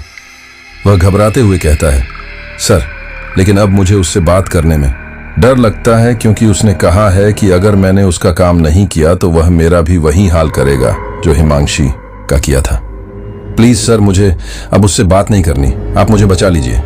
अखिलेश कहता है, विक्रम घबराओ मत, हम तुम्हारे साथ हैं, तुम्हें कुछ नहीं होगा। जब तुमने हिम्मत करके यह बात हमें बताई है तो हम तुम्हें पूरा सपोर्ट करेंगे, लेकिन उस व्यक्ति तक पहुंचने के लिए हमें भी तुम्हारे सपोर्ट की जरूरत है। मुझ पर भरोसा रखो, मैं तुम्हें कुछ नहीं होने दूंगा। अगर हम मुजरिम तक पहुंच जाते हैं तो शायद हम कोई बहुत बड़ा गैर कानूनी काम पकड़ सकते हैं। अक्सर इन इल्लीगल वेबसाइट के जरिए ही लोग ऐसे ऐसे धंधों का अंजाम दे रहे हैं जो इंसानियत के खिलाफ है। कई बार तो पुलिस और सरकार के नाक के नीचे से ये सारे काम होते हैं और हमें पता ही नहीं चलते। साइबर साइट एक बहुत खतरनाक साइट है, एक बहुत बड़ा जाल है, एक ऐसा जाल जिसमें सब फंस तो जाते हैं और कोई पकड़ा भी नहीं जाता। लेकिन अगर तुम हमारी मदद करो तो हम अपने मकसद में कामयाब हो सकते हैं। और तुम इस बात से बेफिक्र रहो कि तुम्हें कल किसी तरह की परेशानी आएगी। मैं जानता हूं तुमने भी गलत काम किए हैं, लेकिन अगर तुम हमारी मदद करते हो तो मैं तुमसे वादा करता हूं कि मैं खुद तुम्हारी सिफारिश सरकार से करूंगा और तुम्हें एक ऐसा सरकारी वकील दिलवाऊंगा जो तुम्हारे केस को पूरी तरह से क्लीन चिट दे देगा। विक्रम शांत रहता है। वह अखिलेश की बातों पर यकीन करता है और उस फोन को अपने पास रखने के लिए हामी भर देता है। एक बार फिर वह अनोखा फोन विक्रम के हाथों में था। अखिलेश ने विक्रम को पहले ही सारी बातें समझा दी थीं और उसे पुलिस स्टेशन से दूर वापस उसके घर भेज दिया था। इन सब में विक्रम अकेला नहीं था। विक्रम के घर के चारों तरफ पुलिस के कुछ ऑफिसर्स उस पर नजर बनाए हुए थे, क्योंकि विक्रम को पल पल ये डर लग रहा था कि फोन के जरिए कोई न केवल उस पर नजर रखे हुए हैं बल्कि फिजिकल तौर पर भी उसके आसपास कोई तो है जो उसे देख रहा है। और इसी जांच पड़ताल के लिए पुलिस के कुछ लोग उस घर के आसपास मौजूद थे। साथ ही अखिलेश ने एक टेप रिकॉर्डर भी विक्रम के घर रखवा दिया था और उससे कह दिया था कि जब भी फोन आए तो उस कॉल को रिकॉर्ड कर लेना। इधर अब विक्रम को भी अगली कॉल आने का इंतजार था। विक्रम हर दिन की तरह अपने घर के कामों में मशरूफ हो गया, लेकिन बार बार उसका ध्यान अपने फोन पर ही था। अब वह भी बेसब्री से कॉल आने का इंतजार करने लगा और अंत में रात के 9 बजे करीब उसका फोन बज उठा। फोन की रिंग सुनते ही विक्रम पर दिल तेज धड़कने लगा। शायद इतना तो वह तब भी नहीं डरा था जब उसने हिमांशी का एक भयानक रूप देखा था। विक्रम ने हिम्मत करके कॉल रिसीव किया और घबराई हुई आवाज में कहा, हेलो। उधर से आवाज आई, हेलो, तुम कहां थे इतनी देर से और यह फोन किसके पास था? विक्रम कुछ देर के लिए शांत हो जाता है। उसे समझ नहीं आता कि वह क्या जवाब दे। तब दूसरी तरफ से ही दोबारा आवाज आती है, बोलते क्यों नहीं? सच सच बताना, क्या तुमने हमारे बारे में किसी से कुछ बताया है? विक्रम कहता है, नहीं, मैं आपके बारे में किसी से क्या कहूंगा। वो मैं जब कल पार्सल लेने के लिए जा रहा था तब मेरा एक्सीडेंट हो गया था, तो मुझे वहां 2 लोगों ने उठा लिया था और अस्पताल में एडमिट कर दिया था। बस यही वजह थी जो फोन मेरे पास नहीं था, लेकिन अब मैं ठीक हूं। दूसरी तरफ से आवाज आती है, वेरी गुड, अब ठीक हो तो हमारा काम पूरा करो। तुम्हारी वजह से एक डीलर खाली हाथ वापस चला गया। विक्रम कहता है, मुझे माफ कर दो, मुझे नहीं पता था यह सब कुछ हो जाएगा, मैं जल्दबाजी में जा रहा था।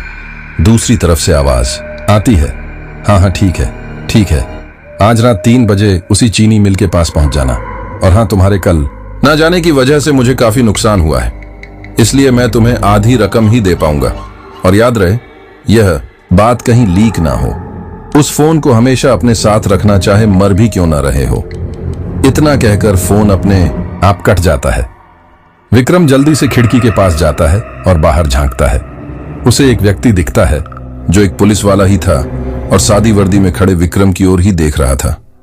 विक्रम भी इशारे से सिर हिलाता है। फिर वह पुलिस वाला तुरंत अखिलेश को फोन कर विक्रम के घर जाने को कहता है। अखिलेश भी विक्रम के मुख्य दरवाजे के पास ही खड़ा पहरा दे रहा था। वह वहां से गुजरते हर शख्स को शक की नजरों से देख रहा था, लेकिन जैसे ही उसके साथी का फोन आता है वह तुरंत हरकत में आता है और सीधे विक्रम के घर जाता है। विक्रम तुरंत वह टेप रिकॉर्डर अखिलेश को दे देता है। अखिलेश उस आवाज को गौर से सुनता है। वह कहता है, ठीक है विक्रम, मैं इस वॉइस रिकॉर्डिंग को अपने साथ ले जाता हूं और चेक करता हूं क्या यह हमारे किसी क्रिमिनल से मिलती जुलती है या नहीं। विक्रम भी, तुम अपना ध्यान रखना और हां, जिस समय उसने तुम्हें बुलाया है उसी समय चले जाना। मैं और मेरा साथी समय पर तुम्हारे पीछे आ जाएंगे। हामी भर देता है। अखिलेश के जाने के बाद अन्य पुलिस ऑफिसर भी वहां से चले जाते हैं, लेकिन अखिलेश एक व्यक्ति को विक्रम के घर के आसपास रहने के लिए ही कहता है, क्योंकि उसे डर था कि विक्रम पर न केवल मोबाइल के जरिए नजर बनाई जा रही है बल्कि फिजिकली तौर पर भी कोई उसे ट्रेस कर रहा है। ऐसे में विक्रम का अकेले रहना उसके लिए खतरे से खाली नहीं था। विक्रम अपने घर में पूरी तरह से अकेला था। उसे उसकी तन्हाई काट रही थी। इन सब के बीच उसे बार बार हिमांशी की याद भी आ रही थी। तभी उसके कानों में हिमांशी की आवाज आई, विक्रम। वह आवाज बहुत मधुर थी। विक्रम वह आवाज सुनते ही चारों तरफ देखने लगा, लेकिन उसे कोई दिखाई नहीं दिया। उसने सोचा कि शायद उसका वहम था, क्योंकि वह हिमांशी के बारे में सोच रहा है। विक्रम के सिर में काफी तेज दर्द हो रहा था, इसलिए वह किचन में कॉफी बनाने के लिए चला गया। वह गैस के पास खड़ा था और अपनी सोच में डूबा हुआ था। तभी किचन की अलमारी से एक एक सामान अपने आप नीचे गिरने लगा। विक्रम को यह काफी अजीब लगा। वह सामान उठाकर रखने लगा, लेकिन वह सामान दोबारा गिरता चला गया। विक्रम को एक बार फिर हिमांशी की मौजूदगी का एहसास होने लगा। उसे तेजी से पसीना आने लगा। तभी उसने देखा कि जिस गैस पर कॉफी रखी हुई थी, उस गैस की लौ काफी ऊंची जल रही है, जिस वजह से कॉफी का बर्तन भी पूरी तरह से जल चुका है। यह सब अचानक इतनी जल्दी कैसे हुआ, विक्रम को भी समझ नहीं आया, लेकिन उसने तुरंत गैस बंद कर दिया। कॉफी भी पूरी तरह से जल चुकी थी। उसमें से अजीब सी गंध आ रही थी। जैसे ही विक्रम ने उस बर्तन के अंदर झांक कर देखा, वह चिल्ला उठा, क्योंकि उसके अंदर खून ही खून था। जब विक्रम के साथ यह सब कुछ हो रहा था, तभी उसके कानों में आवाज आई कि जैसे उसके घर में कोई तेजी के साथ भाग रहा है। विक्रम भागकर तुरंत बाहर गया, लेकिन उसे कोई भी दिखाई नहीं दे रहा था। वह दौड़ने की आवाज उसके कानों में झंझनाहट पैदा कर रही थी। विक्रम जोर से बोला, कौन है? कौन है मेरे घर में? एक पल को उसे अखिलेश की बात याद आने लगी, क्योंकि अखिलेश ने कहा था कि जरूर कोई तुम्हारा पीछा कर रहा है। इसलिए उसे लगा शायद जो व्यक्ति उससे गलत काम करवाता है, उसी का कोई साथी विक्रम के घर में घुस गया है। इसलिए विक्रम अपने घर की तलाशी लेने लगा। वह अपने कमरे में गया। तब उसे अपनी वार्डरोब का दरवाजा हिलता हुआ नजर आने लगा। विक्रम धीरे धीरे वार्डरोब की तरफ बढ़ा और झटके से दरवाजा खोला। दरवाजा खोलते ही कई हिस्सों में बंटे हुए खून से सने हुए शरीर के कई टुकड़े उसके ऊपर गिर गए। विक्रम अपने आप को संभाल नहीं पाया और जमीन पर गिर गया। जैसे ही उसकी नजर कमरे की छत पर गई, तब उसे पूरी छत लाल खून से रंगी हुई नजर आई और छत से खून की बूंदें जमीन पर टप टप करके गिर रही थी। वह मंजर बहुत ही भयानक था, लेकिन विक्रम ने खुद को संभाला और कमरे से बाहर जाने लगा। उसका दरवाजा खुल ही नहीं रहा था। वह चिल्लाने लगा, कोई दरवाजा खोलो, मेरी मदद करो, कोई है? प्लीज दरवाजा खोलो। लेकिन उसकी आवाज उसके कमरे के बाहर जा ही नहीं रही थी। तभी उसे छर्र छर्र छर्र जैसी आवाज आने लगी। विक्रम ने धीरे धीरे पीछे पलट कर देखा तो उसकी कुर्सी पर हिमांशी बैठी हुई थी और कुर्सी धीरे धीरे विक्रम की ओर ही बढ़ रही थी। जैसे ही विक्रम ने कुर्सी को देखा, उसकी आंखें डर से चौड़ी होने लगीं।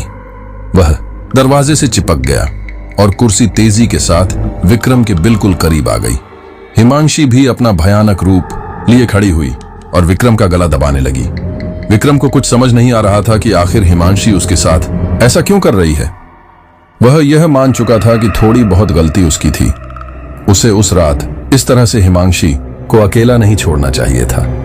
विक्रम अपने आप को छुड़ाने के लिए बहुत कोशिश कर रहा था, लेकिन हिमांशी का गुस्सा 7वें आसमान पर था। यह रात के लगभग 1 बजे का समय था।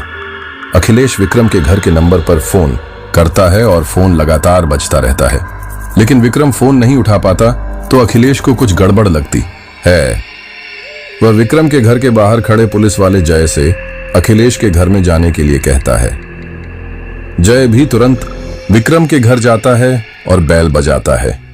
जब 3-4 बार बेल बजाने के बाद भी विक्रम दरवाजा नहीं खोलता तो जय दरवाजा तोड़ के अंदर चला जाता है। उसे घर के अंदर से अजीब तरह की दुर्गंध आ रही थी जो काफी असहनीय थी। जय विक्रम को आवाज लगाता हुआ घर के हर कोने में बढ़ रहा था और अंत में वह विक्रम के दरवाजे तक पहुंचा। इधर विक्रम की मौत का खेल लगातार चल रहा था। विक्रम बार बार हिमांशी से खुद को छुड़वा लेता, लेकिन हिमांशी उसे मारने के पीछे तुली हुई थी। जय के कई बार दरवाजा खटखटाने के बाद भी जब दरवाजा नहीं खुलता है तो वह विक्रम के बेडरूम का दरवाजा भी तोड़ देता है और अंदर का मंजर देखकर उसकी आंखें भी फटी की फटी रह जाती है। कुछ देर के लिए उसका दिमाग सुन्न हो जाता है, क्योंकि उसने ऐसा मंजर अपनी लाइफ में कभी नहीं देखा था। कुछ देर के लिए उसे समझ ही नहीं आया कि उसके सामने यह सब क्या है। जगह जगह खून की छींटें पड़ी थी और छत से अभी भी खून टपक रहा था। कमरे का सामान इधर उधर फैला हुआ था। विक्रम दीवार से चिपका हुआ बैठा हुआ था। उसकी आंखों में खौफ नजर आ रहा था।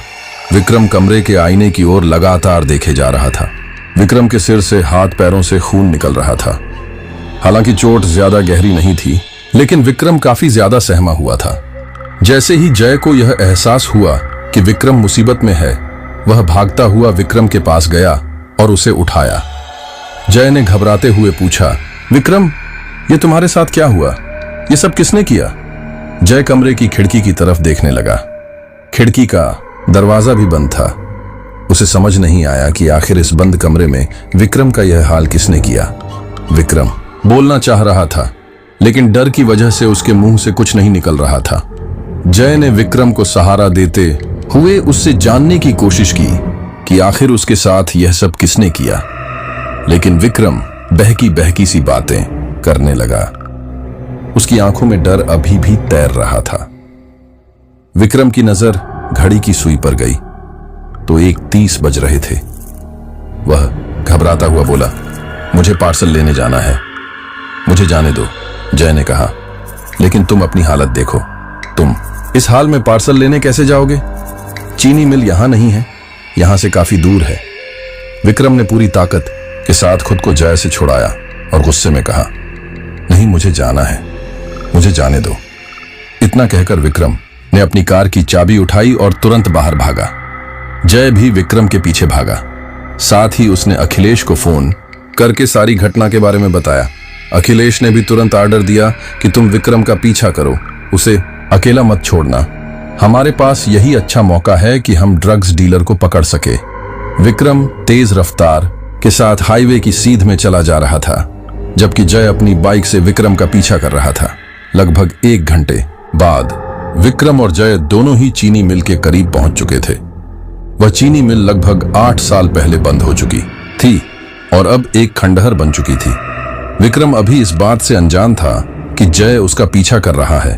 वह अपनी ही सुध में था और जय भी विक्रम से थोड़ी दूरी बनाए हुए था।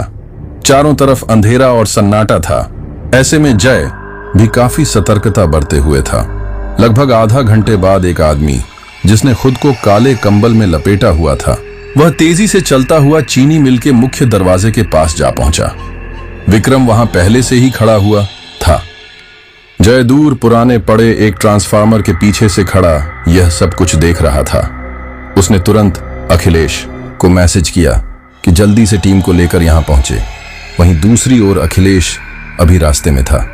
अखिलेश ने जय से यह बात पहले ही कह दी थी कि अगर किसी वजह से उन्हें वहां पहुंचने में देरी हो जाती है तो वह उस ड्रग डीलर का पीछा जरूर करें। बाकी विक्रम को संभालना हमारा काम है। ड्रग डीलर विक्रम को एक पार्सल देता है। जय देखता है कि वह आदमी विक्रम से किसी बात को लेकर बहस कर रहा था। विक्रम बार बार न में सिर हिला रहा है, लेकिन वह आदमी जबरदस्ती विक्रम का हाथ पकड़ रहा था और अपने साथ चलने को मजबूर कर रहा है। तभी जय ने देखा है कि विक्रम अपनी कार छोड़कर डीलर के साथ चीनी मिल के पीछे वाले रास्ते पर जा रहा है। जय को लगा था कि शायद विक्रम वह पार्सल लेकर वापस घर आ जाएगा, लेकिन ऐसा नहीं हुआ। विक्रम उस ड्रग डीलर के साथ उसकी बाइक पर बैठ गया। जय ने भी तुरंत अपनी बाइक स्टार्ट की और पीछे वाले रास्ते की ओर मोड़ ली। थोड़ा आगे जाने पर उस बाइक वाले ने अपनी बाइक रोकी और विक्रम को नीचे उतार दिया। सड़क के दोनों ओर जंगली इलाका था। विक्रम हाथों में ड्रग्स का वह पार्सल लिए सड़क के एक ओर नीचे की तरफ उतर जाता है और वह बाइक वाला आगे चला जाता है। विक्रम अकेला जंगली रास्ते से होकर कहीं जा रहा था। तब जय को पता चलता है कि खेल अभी खत्म नहीं हुआ है, असली व्यक्ति कोई और ही है। इसलिए वह अपनी बाइक अंधेरे में खड़ी करके विक्रम का पीछा करने लग जाता है। जय अपने कदमों को काफी दबाकर और धीरे धीरे आगे बढ़ा रहा था, क्योंकि उसे डर था कि कहीं उसकी एक गलती विक्रम की जान को खतरे में न डाल दे। इसी बीच विक्रम का फोन बज उठता है। विक्रम एक जगह रुककर फोन उठाता है और कहता है, हाँ बस मैं पहुंचने वाला हूं। अच्छा ठीक है, 3 कबूतर बने हुए हैं। जय को कुछ समझ नहीं आता कि विक्रम क्या बात कर रहा है, लेकिन वह विक्रम के पीछे पीछे चला जाता है। थोड़ा आगे जाने पर उसे एक बोर्ड नजर आता है जिस पर 3 कबूतर बने हुए थे, और उस बोर्ड से थोड़ा आगे चलने पर ही एक पुरानी बंजर हुई फैक्ट्री थी। आसपास काफी घास उगाई थी और चारों तरफ अंधेरा ही अंधेरा था। चांद की रोशनी में थोड़ा बहुत दिखाई दे रहा था। विक्रम फोन की टॉर्च के सहारे उस फैक्ट्री के अंदर चला जाता है, लेकिन जय मोबाइल की टॉर्च नहीं जलाता, बल्कि स्क्रीन लाइट से ही धीरे धीरे आगे बढ़ता है। हर जगह टूटा फूटा सामान पड़ा हुआ था। लोहे की जितनी भी चीजें थी सब जंग खा चुकी थी। एक बार फिर विक्रम का फोन बजता है और विक्रम कान पर फोन लगाते हुए आगे बढ़ता जाता है। काफी आगे जाने पर विक्रम एक बेसमेंट में जाता है जो पूरी तरह से लोहे का बना हुआ था। जय भी उसके पीछे पीछे था। उसी समय जय के नंबर पर अखिलेश का फोन आने लगता है, लेकिन जय जल्दी से फोन साइलेंट करता है और अपनी लोकेशन अखिलेश को सेंड कर देता है। इधर विक्रम एक ऐसे कमरे में पहुंच चुका था जहां चारों तरफ लाल लाइट जल रही थी और बीच में एक बहुत बड़ी मेज पर 3 कुर्सियां बची हुई थी। वे भी लोहे की ही थी। यह कमरा उसे काफी जाना पहचाना लग रहा था, क्योंकि यह वही कमरा जहां हिमांशी को मारा गया था। मेज के पास जमीन पर बैठा नीले कपड़ों में एक व्यक्ति कोई कागज जला रहा था। जैसे ही वह विक्रम को देखता है, मुस्कुराते हुए खड़ा होता है और कहता है, आओ आओ। विक्रम, तुम्हें यहां तक आने में ज्यादा समय नहीं लगा। बहुत ही जल्द शर्तों को तोड़ दिया, लेकिन कोई बात नहीं, अब तुम्हें चिंता करने की कोई जरूरत नहीं है। यह तुम्हारा आखिरी काम था। अब हम तुमसे कोई काम नहीं कराएंगे, क्योंकि अब तुम हमारे किसी काम के नहीं हो। विक्रम हकलाते हुए पूछता है, क्या क्या क्या मतलब? वह आदमी कहता है, मतलब यह कि तुम अपने साथ जिसे लेकर आए हो, आज ना वह बचकर जाएगा और ना ही तुम। यह सुनते ही विक्रम हैरान रह जाता है। तभी उसके कानों में आवाज आती है, छोड़ो मुझे, छोड़ो। विक्रम जैसे ही पलटकर देखता है तो उसके सामने जय था। जय को 2 आदमी जबरदस्ती पकड़कर अंदर ला रहे थे। विक्रम बुरी तरह घबरा जाता है। वह कहता है, सर आप। यहां जय गुस्से में कहता है, तुम लोग जो भी हो, तुम्हारा पर्दाफाश हो चुका है। तुम ज्यादा दिन तक नहीं बच सकते। वो आदमी जोर जोर से हंसने लगता है और कहता है, अरे पहले तुम अपने आप को तो बचा लो।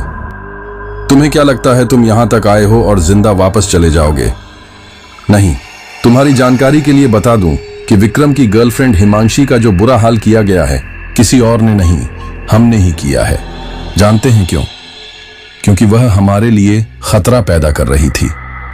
वह विक्रम को हमारे लिए काम करने से रोक रही थी, और हो सकता है वह विक्रम के बारे में किसी को बता देती और फिर विक्रम हमारे बारे में किसी को बता देता।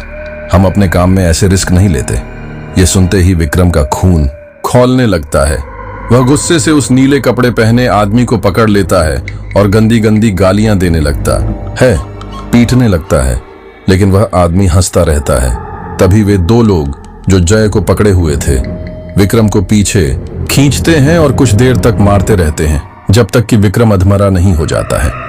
जय उसे बचाने की काफी कोशिश करता है, लेकिन उसे भी काफी चोट आ जाती है। जय के शरीर में ज्यादा चोट तो नहीं लगती, लेकिन उसका एक पैर काफी बुरी तरह मुड़ चुका था, जिस वजह से वह अपने पैरों पर खड़ा नहीं हो पा रहा था। विक्रम की सांसें भी काफी धीरे धीरे चल रही थीं। वह बेहोशी की अवस्था में जाने वाला था। तभी वह नीले कपड़े पहने व्यक्ति कहता है, जाओ ले जाओ इन दोनों को और जिंदा जला दो। आखिर इन्हें भी पता चले कि हमसे गद्दारी करने का नतीजा क्या होता है। हमारे काम के आड़े जो आएगा, हम किसी को नहीं छोड़ेंगे। यह सुनते ही वे 2 बॉडीगार्ड जैसे आदमी विक्रम को उठाते हैं, लेकिन अचानक विक्रम के शरीर में एक ऊर्जा आ जाती है और वह अपने दोनों हाथों से उन दोनों व्यक्ति को दूर फेंक देता है। वह कमरा पूरी तरह से लोहे का बना हुआ था, इसलिए जैसे ही वे 2 लोग इधर उधर गिरते हैं तो लोहे की आवाज की झंझनाहट चारों दिशाओं में फैल जाती है, और यह आवाज उस नीले कपड़े व्यक्ति का ध्यान भी विक्रम की तरफ आकर्षित करती है। नीले कपड़े पहना व्यक्ति कुछ समझ पाता उससे पहले ही विक्रम आंखों में गुस्सा लिए खड़ा होता है। उसके शरीर से तेजी के साथ खून बहने लगता है और जमीन पर बहने लगता है। लेकिन उसे जरा भी कमजोरी नहीं आती। जय यह देखकर हैरान हो जाता है कि अचानक विक्रम को क्या हुआ। उसकी हालत तो बहुत बुरी थी और अब भी लगातार खून निकलने के बाद भी वह अपने पैरों पर कैसे खड़ा है। जय घबराते हुए कहता है, विक्रम तुम ठीक तो हो ना? लेकिन विक्रम जय के सवाल का कोई जवाब नहीं देता, ना ही उसकी तरफ देखता है, बल्कि वह उस नीले कपड़े पहने व्यक्ति की ओर लपक पड़ता है। वह एक तेज धक्के के साथ उस व्यक्ति को जमीन पर गिरा देता है और उसके सीने पर बैठ जाता है। विक्रम उस व्यक्ति का मुंह नोचने लगता है।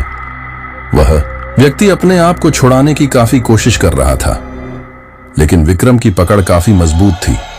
फिर विक्रम के मुंह से एक अजीब सी आवाज आती है। ऐसा लगता है जैसे कोई दो व्यक्ति बोल रहे हैं। वह आवाज विक्रम की थी ही नहीं। वह कहता है, मैं तुझे नहीं छोड़ूंगी, तूने मुझे तड़पा तड़पा कर मारा है, मैं भी तुझे तड़पाऊंगी। दरअसल विक्रम के अंदर हिमांशी की आत्मा घुस चुकी थी, लेकिन जय इन सब बातों में विश्वास नहीं करता। उसे लगता है शायद विक्रम को कोई डिसऑर्डर होगा, जिस वजह से वह ऐसा व्यवहार कर रहा है। लेकिन वह इस बात को भी नहीं नकार सकता था कि एक व्यक्ति जो लगभग मरने की कगार पर है, उसमें अचानक इतनी ऊर्जा का आना यह साधारण बात नहीं थी। इसलिए कहीं ना कहीं जय के मन में एक डर पैदा हो चुका था कि कहीं विक्रम की हिमांशी वाली बात सही तो नहीं। जय विक्रम को हटाने की काफी कोशिश करता है, लेकिन विक्रम में एक असाधारण ऊर्जा थी। विक्रम का शरीर तेजी के साथ गर्म होता जा रहा था। अब जय समझ चुका था कि यह कोई सामान्य बात नहीं है कि विक्रम में इतनी ताकत अचानक से कहां से आ गई। जब जय विक्रम को हटा रहा था, तब विक्रम ने जय को भी धक्का दे दिया था। विक्रम पागलों की तरह व्यवहार कर रहा था। वह किसी खूंखार भेड़िए की तरह उस व्यक्ति को नोच रहा था। अपने मालिक को पिटता देख दो बॉडीगार्ड जैसे व्यक्ति विक्रम को मारने आते हैं, लेकिन विक्रम अकेला ही उन तीनों से भिड़ जाता है। वह तीनों को बहुत बुरी तरह मारता है।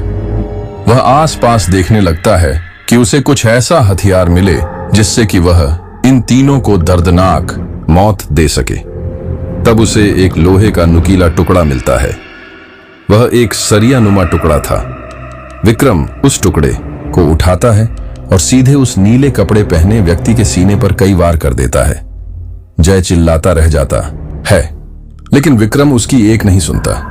जिस समय विक्रम उस व्यक्ति को मार रहा था, उसके मुंह से लगातार काले रंग का खून निकल जा रहा था। अपने मालिक को इस तरह से मरता देख अब उन दोनों बॉडीगार्ड की हिम्मत भी टूट चुकी थी। वे दोनों विक्रम से काफी डर रहे थे। वे उस समय वहां से भागने की कोशिश करते हैं, लेकिन विक्रम उन्हें भी पकड़कर वहीं जान से मार देता है। यह सब कुछ देखकर जय भी काफी घबरा जाता है। उसे लगने लगता है कि कहीं ऐसा ना हो कि विक्रम उसे भी मारे। इसलिए वह एक बड़ी सी अलमारी के पीछे शांति के साथ छिप जाता है। वह सांसें भी धीरे धीरे भर रहा था। उसे डर था कि कहीं विक्रम उस पर हावी ना हो जाए। जय डरा सहमा अंधेरे में छिपा बैठा था, लेकिन तभी उसके फोन पर अखिलेश की कॉल आने लगती है, जिससे वह बुरी तरह घबरा जाता है। वह जल्दी जल्दी अपना फोन ऑफ करता है, लेकिन विक्रम की नजर जय पर पड़ जाती है। वह जय को ढूंढ लेता है। जय भी डर से थर थर कांप रहा था, लेकिन अचानक विक्रम की आंखों के आगे अंधेरा छा जाता है और वह बेहोश हो जाता है। विक्रम को गिरता देख जय की जैसे जान में जान वापस आ जाती है। वह जल्दी से फोन ऑन करता है और वहां से भागता है। जैसे ही वह बाहर जाता है, उसे अखिलेश और बाकी के लोग मिल जाते हैं। जय को इस हाल में देखकर अखिलेश भी परेशान हो जाता है। फिर जय अखिलेश को सारी घटना के बारे में बताता है। वह यह भी कहता है कि विक्रम से थोड़ा संभल कर रहे और विक्रम को तुरंत कस्टडी में ले ले, क्योंकि इस समय वह खूंखार हो चुका है। अखिलेश वैसा ही करता है। वह कुछ लोगों को अपने साथ अंदर ले जाता है और विक्रम को उठाकर अस्पताल ले आता है। इधर जय का भी इलाज शुरू हो जाता है। विक्रम अस्पताल में लगभग 2 दिनों तक बेहोश पड़ा था। उसकी हालत काफी नाजुक थी। डॉक्टर ने यह क्लियर कह दिया था कि जब तक विक्रम को होश नहीं आ जाता, तब तक हम कुछ नहीं कह सकते। जय ने जब अखिलेश को वहां हुई सारी घटना के बारे में बताया था, तब अखिलेश को भी यकीन नहीं हो रहा था कि अगर विक्रम ने किसी को इतनी बुरी तरह मार दिया है तो अब विक्रम की जान इतनी खतरे में क्यों है? उसके शरीर में कुछ बाकी नहीं था। शरीर का लगभग सारा खून शरीर से बह चुका था। लगभग 2 दिन के बाद विक्रम को होश आता है, लेकिन वह किसी को ठीक से पहचान नहीं पाता। कभी कभी वह अपनी जान पहचान के लोगों के नाम लेता था, लेकिन कभी कभी वह पागलों जैसी हरकतें करता था। उसे हद से ज्यादा गुस्सा आने लगा था। वहीं दूसरी ओर उसे कुछ समय तक जेल में रखा गया था, क्योंकि उसके खिलाफ भी कुछ मुकदमे दर्ज थे। उसने ड्रग्स की तस्करी की थी, जिस वजह से कुछ समय तक जेल में रहा था। लेकिन बाद में अखिलेश ने विक्रम की सारी डॉक्टरी रिपोर्ट्स अदालत में दिखाकर यह प्रूव कर दिया कि विक्रम की दिमागी हालत ठीक नहीं है, इसलिए उसे जेल में रखना ठीक नहीं होगा। फिर कुछ समय बाद उसे जेल से रिहा कर उसके घर भेज दिया गया, लेकिन घर पर भी उसका व्यवहार ठीक नहीं था।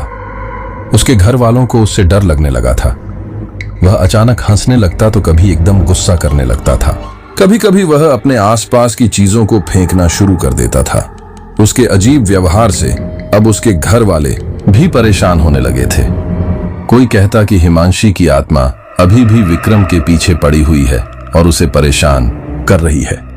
कोई व्यक्ति कहता कि विक्रम हिमांशी से बेइंतहा मोहब्बत करता था और हिमांशी की मौत को बर्दाश्त नहीं कर पाया, इसलिए वह पागल हो गया। तो किसी का कहना था कि ड्रग्स लेने की वजह से उसके दिमाग पर असर हो गया है। अब यह तो भगवान ही जाने, लेकिन हाँ, विक्रम की जो भी हरकतें हैं वह केवल एक पागल व्यक्ति नहीं कर सकता, क्योंकि वह हरकतें सामान्य नहीं होती थी।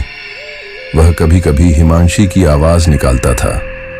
यह इतना आसान नहीं है। वह दीवारों पर किसी मकड़ी की तरह आराम से चल देता था। उसने कई बार अपने परिवार के लोगों पर हमला करने की कोशिश की और इस वजह से उसके घर वालों ने हारकर उसे एक पागल खाने में भर्ती कर दिया। खैर, जो भी है, लेकिन यह तो सच है कि विक्रम और हिमांशी आज भी एक दूसरे से जुड़े हुए हैं।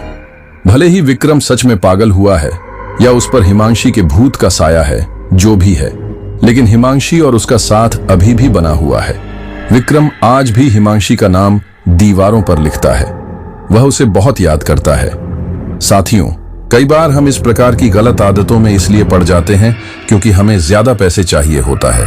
देखिए, ज्यादा पैसे कमाने के तरीके तो बहुत सारे हैं और मैं भी आपके यहाँ पर अभी के अभी कई तरीके बता सकता हूँ, लेकिन आप यह सब अच्छे से समझ गए होंगे कि गलत तरीकों में पड़ने से कितना नुकसान हो सकता है। आपकी पूरी जिंदगी की वॉट लग जाती है केवल एक छोटे से पैसे को कमाने के लिए।